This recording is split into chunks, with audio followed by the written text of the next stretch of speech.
Test 1, 2. Welcome to the first Homestuck content, since 2016. Goddamn. This is only, I think, the first part of it. The rest is coming out at a later date. I'm going to be reading it. I think my microphone's working. Also, there are no images. It is in the form of an AO3 post. This is the Homestuck Epilogues by Andrew Hussey, Cepheid Variable CT Set. Mature. Characters: John Egbert Rosalind, Barack Obama,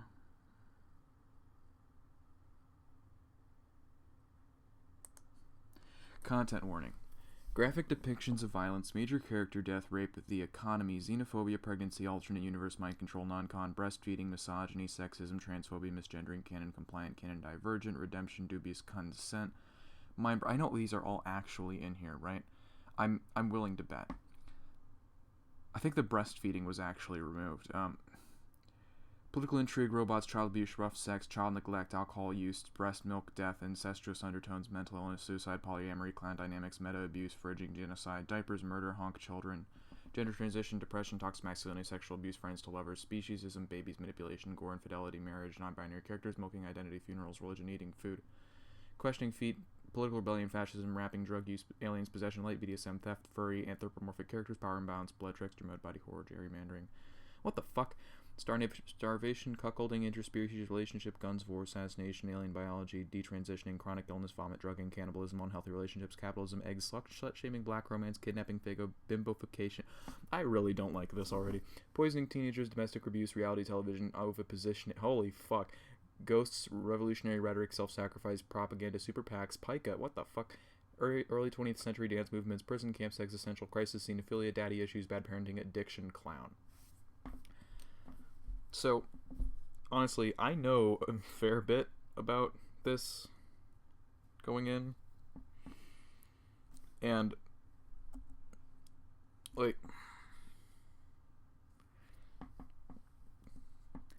people are going to nuke the shit out of Hussey for this. I'm sure of it. I don't know if there's an actual satisfying ending to be had in here, within it. But I know there's a lot of fuckery. And that there is a very real possibility that some of this is honestly in the epilogue. I don't know if the man gives a shit anymore. 10 years after their adventure began, the heroes are enjoying a well-earned retirement on Earthsea, but John still has one last choice to make. Prologue. Holy shit. Look at this format. It starts with a crack. Everything else rises up from that like steam, a trembling thread that cuts through space in jagged lines, splintering the void into razor-sharp shards of putrefying leptons and corks popping apart like raw eggs in a microwave. It's coming undone at a subatomic level, from the bottom up, from the inside out. From the top down, it looks like the eye of a storm, a black hole so supermassive that it spans the width of eternity. It turns infinity into something as thin and fragile as cellophane. It shreds it of its dimensions, a piece of paper pinched together at either end, a hole poked through it. At the center of that hole, the edges can be heard fraying. Pandemonium, as continuity buckles in the middle and at the two ends that come smashing together. Around the hole, ghosts scream. They claw at the dying borders of their dreams with fingernail-chipping desperation. They whip together like the wind, trailing the mutilated streaks of their hypothetical futures with them. It's a multifractal neon cyclone of primordial conclusion, a churning blender of hyperfinal, catastrophically terminal, overwhelmingly permanent double death. The screaming distorts and plunges low as it gets closer to the cavity. At the center, that distortion turns into an eerie music. That's where the cacophony ends. The shattering, the screaming, the squelching, the sounds of elemental particles being torn apart like string cheese shoved through a meat grinder, then dumped down a strangely melodious garbage disposal. It all returns to the same tonic dominant, matching pitch and tone, ironing out the rebellious flats and sharps until the discordance becomes exquisite. A subharmonic symphony that can only be heard in the bones. At the dead center of the event, it is extremely quiet. A silence made all of the suffering that limitless don't fucking put words like that in here.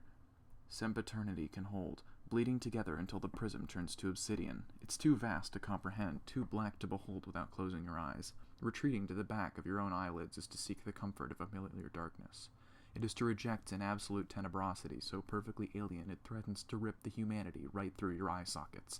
This is the end of everything. This is the end of paradox space. You wake up.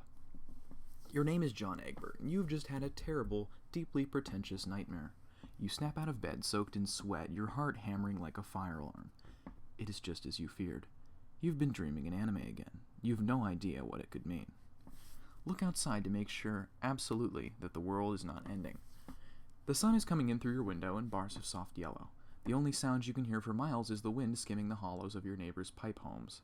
It's a normal day in the Salamander Village, which you refer to as Salamander Village because the damned salamanders never bothered to give this village a name, you guess. Absolutely nothing of note has ever happened here in the entire history of the planet, which you would know because you created it. Beside your pillow, your phone is vibrating. Rose is calling. The screen of your phone reads 9:30 a.m., April 13th. Also the number 46, which is how many text messages your friend left you while you were sleeping. A bit excessive, even for her. Answer the phone. Rose. Since when are you known to operate your telephone? Since, I don't know, has it really been that long since I called? I can't remember the last time. I don't want to have to try to do Homestuck voices. I can't live up to that. I can't remember the last time. Neither can I. Anyway, what's up? First of all, happy birthday. Oh yeah, thanks. Fuck, I forgot. Am I correct in presuming this April 13th will be as uneventful as the last? Yeah, I don't want to do anything this year. I hope that's okay. Of course it's okay. It's your birthday after all. Rose. Yes? You wander to the window and watch the salamanders go about their day. All over the neighborhood, the little dad salamanders are putting on their rumpled hats and picking up their little suitcases and kissing their little families goodbye for the day. You've always been confused about what exactly they contribute to the global economy, but it's pretty cute how much they love playing at being suburban businessmen. The silence over the phone is growing awkward. You've stalled long enough. You decide to just come out and say it. I've been dreaming an anime again lately. I've no idea what it could mean. I see. It's horrible every time. And I don't mean because anime is bad or anything. It's not that. Whenever I have these dreams, everything's breaking apart. Millions of people are screaming and dying. I mean, dying permanently. Not the kind of bullshit dying that we've been doing a lot over the year. Is this saying that Act 7 is a dream that John has in anime? Is this, like, immediately retconning Act 7? Fuck, I don't know. A couple yards over, a salamander blows an astounding spit bubble, truly one for the books. Your eyes trace its meandering journey into the sky as you gather your thoughts. What do you think it all means? What do I think what means? What do you think it all means that I've been dreaming in anime? I don't have the slightest idea what it means you've been dreaming in anime, John.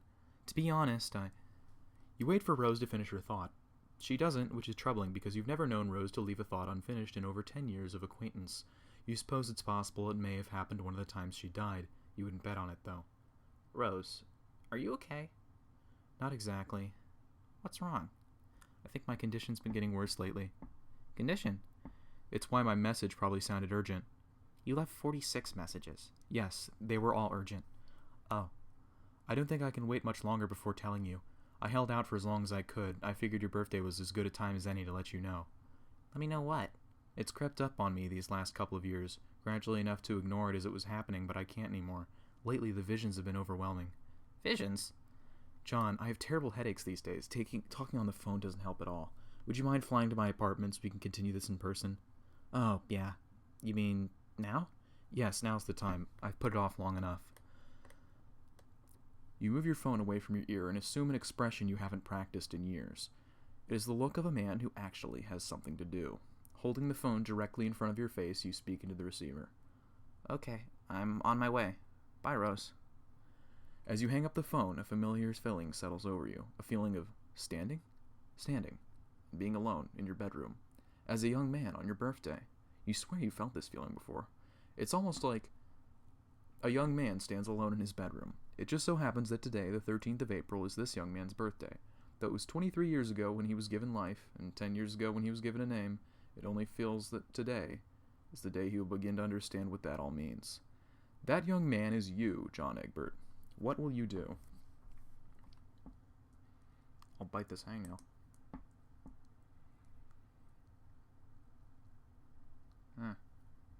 I'm not getting it. Fuck. Huh? Ah!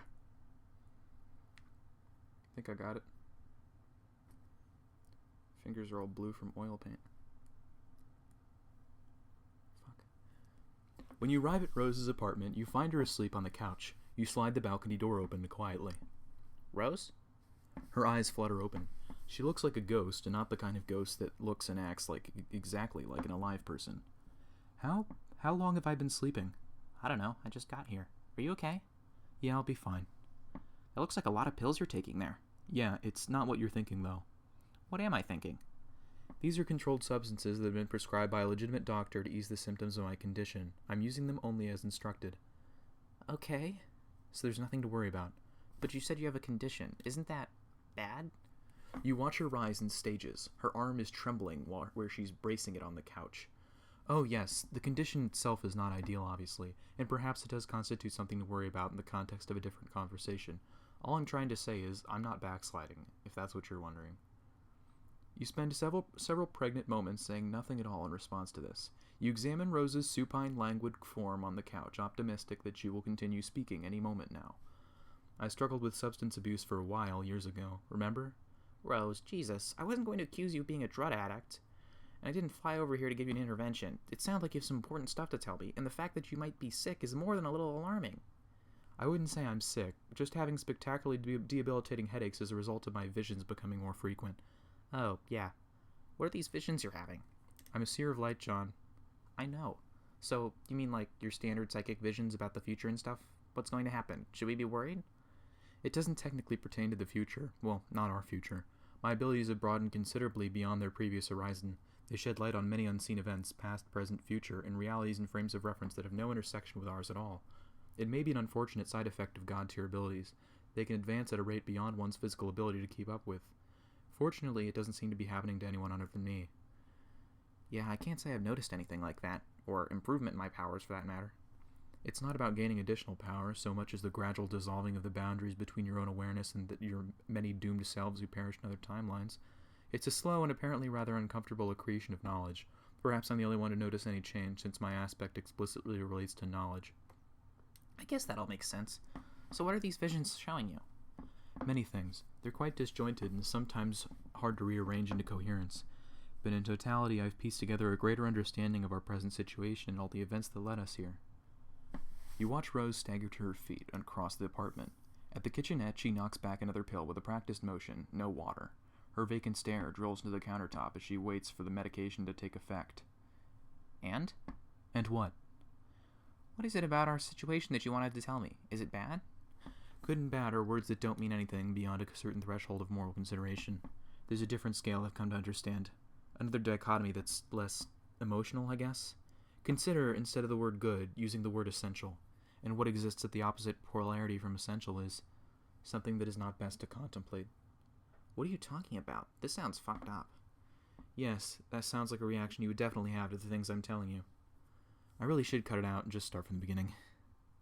You follow Rose to the balcony. She raises a hand and points directly into the clear blue sky. She points with a purpose, as if to say, there, right there, precisely, is where the green sun would be if it still existed.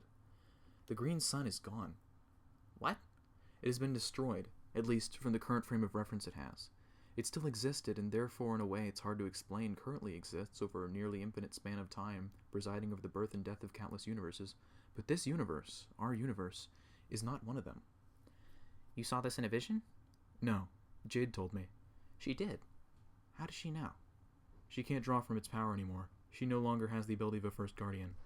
It's been this way for several years. I suspect she's kept this fact on the down low, however. That's surprising, I guess. Or maybe not. I don't know. It's not like she tells me a whole lot these days. It's also not like she's any particular need to unleash the full fury of the green sun, not while she's been gallivanting around with Dave and Karkat under whatever perplexing social arrangement they've settled on. Anyway, her account of the sun's destruction syncs up with the data supplied by my visions. I have no doubt it's gone. How did that happen? It doesn't matter much for our purposes. There was a cataclysmic event, a suicide strike by a very powerful being, much like the one Dave and I attempted once upon a time. But it turned out the explosive forces we released was only a catalyst, a casual gesture, What was needed to destroy the sun was a consumptive assault. Consumptive? The entire sun was swallowed by a supermassive black hole. I digress, though. You press your eyes shut, just for a moment. Behind them you see a black hole so supermassive that it spans the width of eternity. You quickly open your eyes again and pretend to forget what you just saw. There's really no route this expository garden path will adequately... God damn it, man. There's really no route through this expository garden path that will adequately cushion you from the bottom line, John. You'll need to travel back into canon and defeat Lord English. Okay, you're just gonna say it like that? You're just gonna... We've traveled out, we're outside canon. Alright, fuck it. You shrug and try to look casual. You pull off the most casual shrug that a guy's ever shrugged while being presented with the inevitability of his own fate. If Rose were looking at you right now, she would be totally convinced that you're approaching this topic with a level of nonchalance that is entirely plausible and genuine. You're sure of it. Yeah, I had a feeling that was going to come up again someday. I'm sure we all did. That is, even those of us without visions. I should note that at any moment someone might try to talk to me while I'm recording. Hearing footsteps, that's all. I was doing my best not to think about it. I guess we can't put it off any longer then? Now's the time. We're rapidly approaching a point of no return. If the decision isn't made soon, it'll be too late. The issue will no longer matter. When exactly is the point of no return? Today. Wow, okay then. First question, why? Why what? Why do I need to go back and beat him? I mean, sorry if this is a stupid question. I guess he's a huge awful monster, and that's just what you're supposed to do with huge awful monsters, take them down for your crimes and such. But why does he actually need to be defeated at all? I mean, to be honest, it's been years since we've even bothered thinking about any of this, and everything seems... Take a look around and survey the current status of all life on Earth, which is totally possible to do from the vantage point of a single apartment balcony. Fine? Of course everything's fine here. We're outside of canon now. Yeah, I know. What does that actually mean, though? Are you saying this isn't really happening? Of course it's happening. Just because certain events take place outside of canon doesn't mean those events are non-canon. Oh. In other words, there's an important distinction between events that can be considered occur inside canon, outside canon, and those which are not canon at all. The day we went through that door and claimed our reward, we passed a threshold between continua marked by differing degrees of relevance, truth, and essentiality. Those are the 3 pillars of canon. What? Rose shoots you an irritated look. You know what that look means. It's reserved for the sort of bozo who just said what once too often. Any event to take place inside canon will have non-zero values of relevance and essentiality, while maintaining an absolute foundation in truth by definition, whereas events outside canon have diminished values of relevance and essentiality, for the most part, can be considered neither relevant nor essential at all. But such events can't be said to be untrue either. Instead, it's better to regard their truth value as highly conditional. Are you still following? Say, oh yeah, totally. Oh yeah, totally. So to be clear, everything that's taken place here on Earth C since we exited canon can be considered completely irrelevant, and for the most part, absolutely inessential. Yet none of it can be called untrue. At least, up until precisely today. Okay. Then what does non-canon mean? Events that are formally non-canon have no truth whatsoever, by definition. They may have relevance and essentiality values that are non-zero, or even quite high, but only as projections along an imaginary axis resulting from highly subjective frames of reference. But due to those events having no truth, and thus carrying no real weight, the other properties are basically rendered meaningless. You can feel your eyes go wide as the gears in your head slow to a stop. The implications of what Rose is saying are as vast as they are completely incomprehensible. Your mind has just been blown. John, are you okay? Your pupils have gone quite wide, thereby facilitating the appearance that your mind has just been blown. Sorry, I'm just trying to wrap my head around all this. You of all people should have a good intuitive grasp over these concepts already. You're the one with the retcon powers, after all. I know. I mostly get it, I think. I just wouldn't have to put all this in such a jargony way. Sorry, that's kind of what I do. It's fine. I'm just a bit rusty is all. It feels like I've been so long since I did, or even thought about, anything that mattered at all. Yes, the longer we live outside canon, the more tenuous our relationship with canon becomes. Hence the urgency. Then what's going to happen if we keep dragging our feet? I mentioned that the events outside canon have a truth value that tends to be conditional, remember? Well, I did. But let me put it another way. As long as we live outside canon, everything that happens will technically be real, but only conditionally. There are certain crucial events inside canon which must happen in order to prop up the legitimacy of events here on Earth C. And you specifically, John, have a responsibility to make sure those events take place. And I take it that means going back and killing Lord English? Yes. His defeat is the keystone of this entire continuity. Much like his life, in some sick way, governed the overall design of the bridge which the keystone was holding up. But without it, all of this falls apart. Everything we've been through, in a way that's impossible for a single mind to fully comprehend, becomes retroactively discredited. So, reality will be destroyed or something? Hasn't that already happened? I mean, when all the black space started cracking? No, this consequence isn't physical, or even a disruption of the timeline. It's more of a conceptual unraveling. If you miss the chance to authenticate canon events, something will take place that's a bit difficult to describe, but I've encountered a term for it. It's called dissipation. Like a notional fading, as if something somewhere is undergoing a process of forgetting, and we are what is being forgotten. All ideas, people, and their full potentialities, possible outcomes, and their specific unfolding, all these things live inside conscious frameworks. The further removed we get from authentication of canon events, the less relevant they become, and they slowly fade from the conscious frameworks that kept them stable. Make a theatrically startled expression. Okay. I guess we don't want that to happen, or unhappen. Whatever. So I just retcon-proof back English and start, brawling with this dude? Don't be ridiculous. You wouldn't last a second. You'll need a team. Also, you don't want to just dive headlong into a battle with his hulking adult form. That would be tactically foolish, and furthermore would skip over some very important steps needed to authenticate canon. Like what? I mentioned that English's defeat was the keystone to his continuity, but this is an oversimplification. Yikes. Well, we sure as fuck wouldn't want to simplify anything. John, please don't be a bitch. I'm unwell, remember? Sorry. The true keystone, which is a necessary component of his defeat, is the Juju, the house-shaped object you stuck your hand into to gain your retcon powers. Oh, yeah. While empty, it resembles a gap, like a hole in canon whose only purpose is to be filled. In serving that purpose, it grants one with the radical canon-altering powers that would be needed to fill it. Once filled, it becomes solid. No longer a gap, but a serviceable, load-bearing wedge in our continuity, like a keystone. And once delivered to English and directed his way, it empties itself again, releasing its narrative-bridging payload. It functions as a weapon, and in some manner will bring about his demise. In some manner? It's a complicated artifact, as old and unfathomable as anything else in paradox space, like the Green Sun or English himself. Don't worry about it for now. The important thing is that in the due course of your travels, you may end up loading and unloading this weapon. How am I going to do that? Once you set things in motion, it should just happen naturally through the narrative momentum of your journey. I'm really just warning you about it rather than instructing you. Okay, thanks? You're welcome. Rose looks at her phone. You recognize Kanaya's distinct typing style in the window. Rose's thumbs begin to fly across the keypad. She continues to text as she talks. So if we're going to go back and kill him in time to authenticate canon, I guess we have to get going soon. Like, today? Yes. Are you sure you're actually up for a fight, though? No offense, but you're looking a little worse for the wear. I'm not going. Oh. None of us are. Only you. What? But you said... John, this is the victory state. What the hell does that even mean? When we went through the door and passed beyond the threshold of canon, we effectively retired any bearing of responsibility for influencing canon events. We've all been sort of decommissioned as active players on the cosmic stage, with severely diminished relevance attributes. All of us except for you, of course, since you've retained your retcon abilities. Okay, I get that, kind of. But couldn't you all just come along anyway? We could, but it wouldn't serve any purpose. We wouldn't plug up the remaining dark spots in canon. You'll need a group of active players, those still stuck inside the stream of canonic karma. Who? Nothing too extravagant, just different versions of us. Younger versions, from a particularly dysfunctional impasse in our journey. I can point out the exact moment in canon you should be disrupting and how you should disrupt it.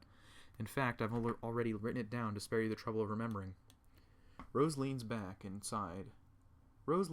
inside and retrieves a letter from her desk. She hands it over, still typing, one-handed on her phone. She sits down and you read the letter. Huh. Is anything confusing about my instruction? No, I remember all this. It shouldn't be a problem. It's just weird to think about revisiting this. It seems like an eternity, like we were all completely different people then.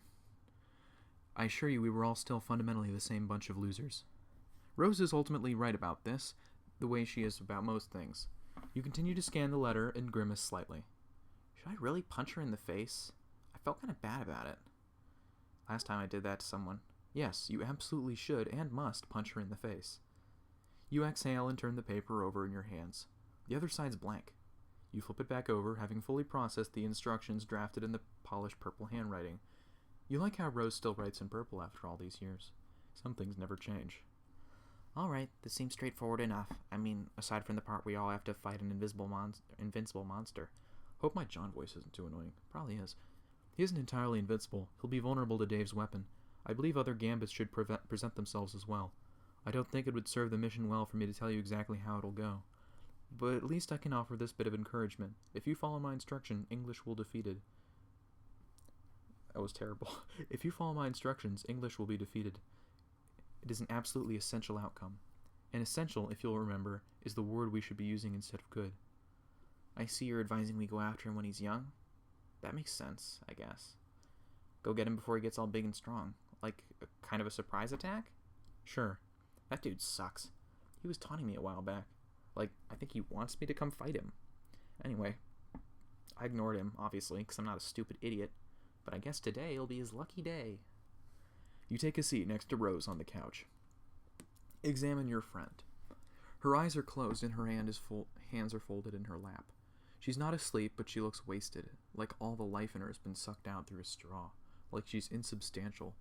When you were kids, you always thought that Rose Lalonde had all the answers, that she could fix any problem with a wall of text and a witty rejoinder.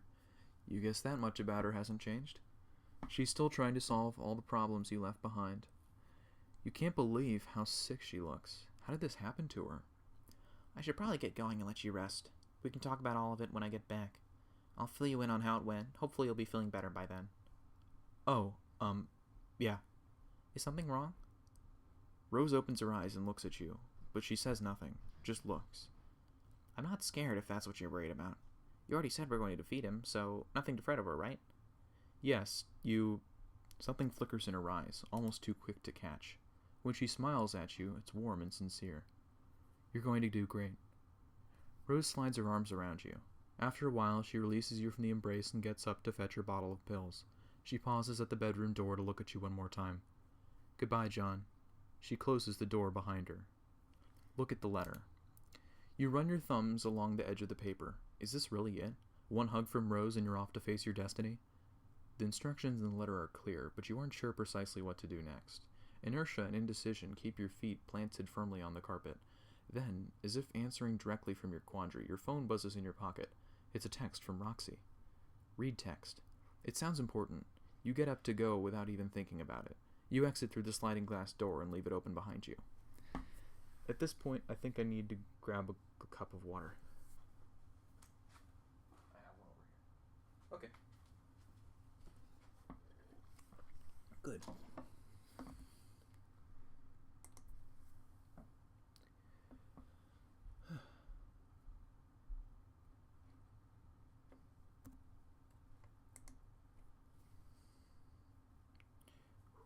It's a beautiful day in the Carapace Kingdom, just like it was in the Human Kingdom, and just like it was in Salamander Village. For whatever faults this paradise you created might have, you surely don't hear many complaints about the weather. You're sitting with Roxy and Calliope on a giant chessboard-patterned tablecloth. It's a nice touch, you think. But if you spent any time shopping in the Carapace Kingdom, you'd know most things you can buy are chess-themed. Friendly Carapacians go about their day behind you, around you, passing through the park with their eyes politely averted as they pretend not to notice that 3 celebrities are having lunch in the grass nearby. It's extra polite of them, because you and Roxy are having a very personal conversation. She looked alright, just mostly tired. At least, she seemed to have enough energy to babble at length about philosophical gibberish and things about canon and such. Well, Mal, guess she filled you in on all the ultimate self's junk then. The what? The shit where Steve Sheet starts knowing everything and feeling bad? Oh, that's not the term she used. She just kept describing it as a condition. You haven't been feeling anything like that, right? What, getting to know my ultimate self? Yeah. Man, I've barely got a hold of my basic-ass self. Yeah, she said she was the only one going through this that she knew of. Poor Rose. At least, all that medication seems to be keeping her sort of functional. Roxy gives you a serious, sidelong glance. Remember that whole totally unprovoked spiel Rose gave you about substance abuse? She said it wasn't like that. I mean, she said it was under control. Well, what the fuck do I know? The only illicit substance I've ever done is lick that stupid trickster lollipop. Never again. Yeah, whatever. Can't say it's much my business anymore. Rose and I aren't as close as we used to be. You nod, sort of knowingly, because you're thinking about how you hadn't talked to Rose in ages either. Roxy gives you a quizzical look, but you turn away before she can draw any meaning from it. Miriam's been keeping her real busy since they got hitched. They both vanished down the brooding caverns, and that was pretty much that.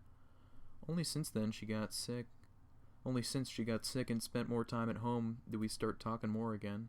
It's been great, but our conversations have been a little upsetting. And here it comes. The thing you were trying to avoid thinking about the moment Roxy texted you. About how you haven't talked to Roxy in ages either. You're having such a nice time ignoring that fact, too. Change the subject. So, are you and Callie still living in that same place I saw? The one near the tower? You look towards the bell tower in the distance. It's a Gothic building so tall that it cuts a shadow through the midday sun. It's an important landmark in the kingdom, the tallest structure for miles around, and the only one you can ever navigate your way here flying. Carapace architecture is otherwise identical, a reflection of their functional collectivist society. I cannot do a voice for Roxy for the life of me. Yep. That's cool. It's a nice place. Yeah, I like it here. I've thought about it, but I'll probably never want to live in a different kingdom. Still feel most at home around these chess guys. Makes sense. That's about how I feel about the salamanders, which I realize actually makes no fucking sense. They lead simple lives. I don't really care for the chaos of human or troll cities. Neither do we. You watch Roxy smile and reach for Calliope's hand. Look away before you start dwelling on it. You start dwelling on it immediately, looking probably quite conspicuous with how quickly you whipped your gaze away. But seriously, what is up with their relationship? Is it romantic? Platonic? Can cherubs even have a romantic relationship? Are they even interested in it, like on a fundamental level? Do their brains and hearts even work that way? Questions like this used to keep you awake at night. You look at them where Roxy's fingers are entwined with Calliope's green claws.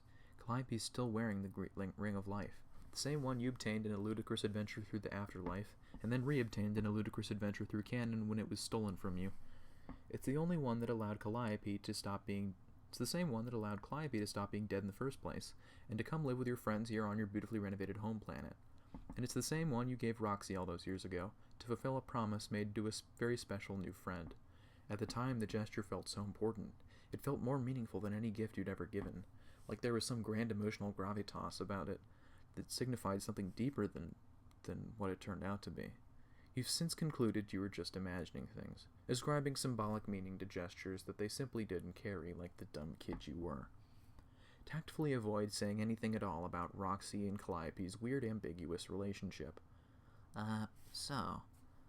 But you can't stop thinking about it. What goes on inside Roxy's head?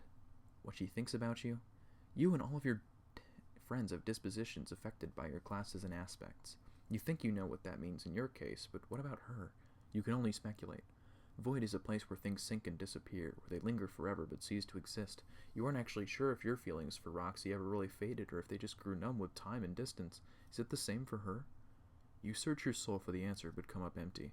The truth is, you suspect her mental interior is unfathomable. In fact, you feel sure of it. You wonder, suddenly, watching her. This version of her, that is.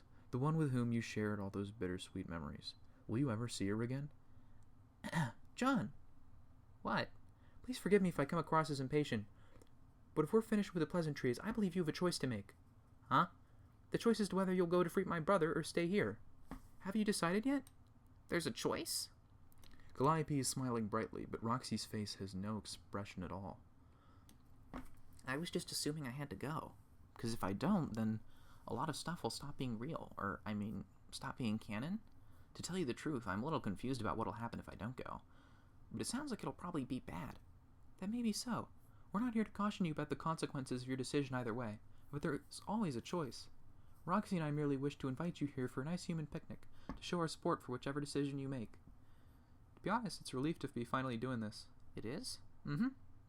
How much have you actually talked about this? How many people knew this was going to be a thing? Just us and Rose. Well, Dirk too, I think. She's been talking to me about it a bunch. And him too, but I don't know how much. He's got, thoughts about all this shit. But whatever. That's not important, or even remotely surprising. Bottom line, Rose has been tormenting herself about having to tell you. I'm just glad she finally did it so she can rest. Now it's up to you. Yes, take all the time you need. Again, we aren't here to influence you.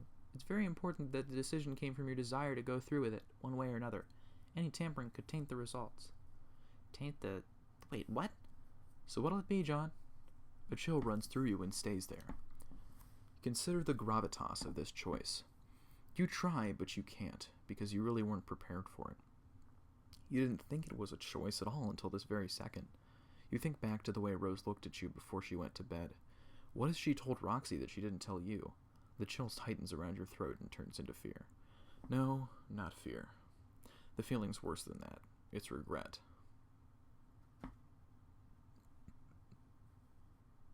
Sorry. You wasted your time here on this idyllic restoration of Earth. Why did you spend so much time alone, moping around the house, mourning your dead father, who probably would have wanted you to get more enjoyment out of your teen years, as well as your unusually early retirement? There's so much you could have done. You could have even reached out to Roxy again. Maybe she was waiting for you to do that. Maybe your withdrawal hurt her. Maybe she's heartbroken, just like you kind of feel right now. You study her perfectly stoic face and conclude nothing from it.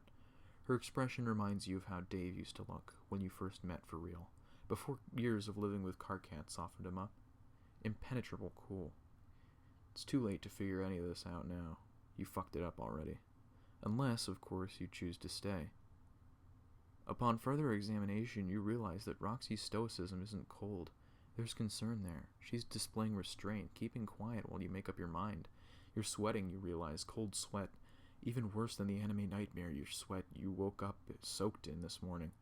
John, are you okay? Looked like you were going to pass out there for a second.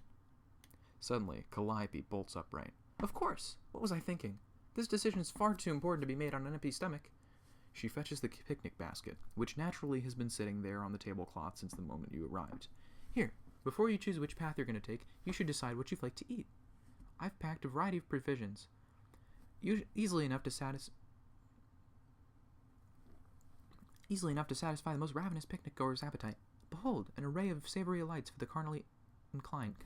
Fuck.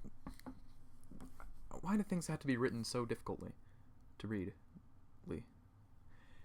Or perhaps something for your sweet tooth, if a lust for treats is what stokes your desire. Calliope produces 2 dishes from the basket and begins gingerly unwrapping them.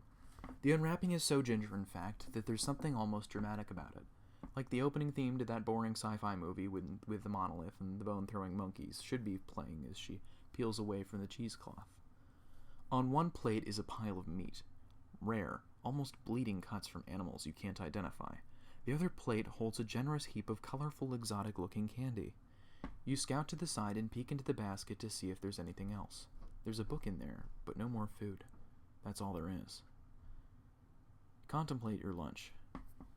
You put a finger to your lips and focus on the food with great intensity. You stop fretting about choices and heartbreak and eternity in Lord English. Your entire world narrows to a single point of light, and you're utterly consumed by the overbearing decision about which of these absurd meals to have for lunch. Meat or candy? Meat or candy?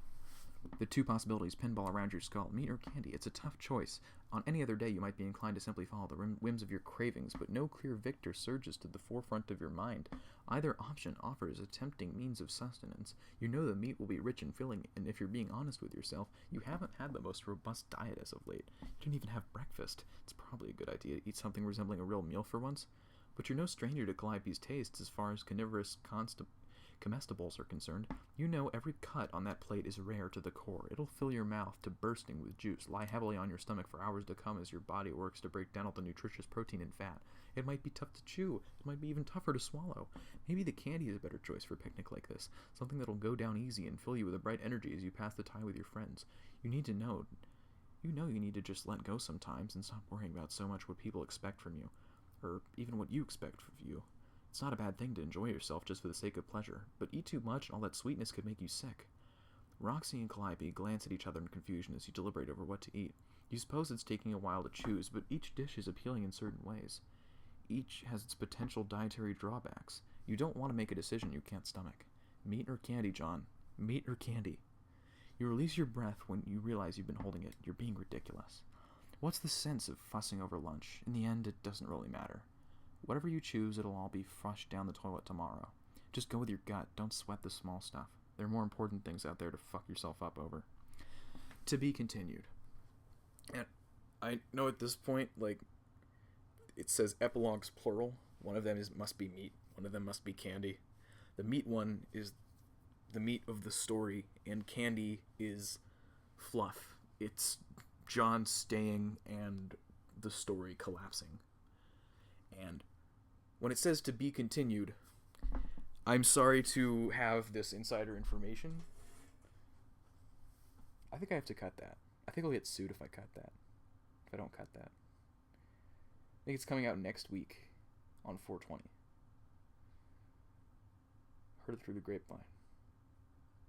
Am I even posting this? I might have just done this as a way to read the fucking thing. Well,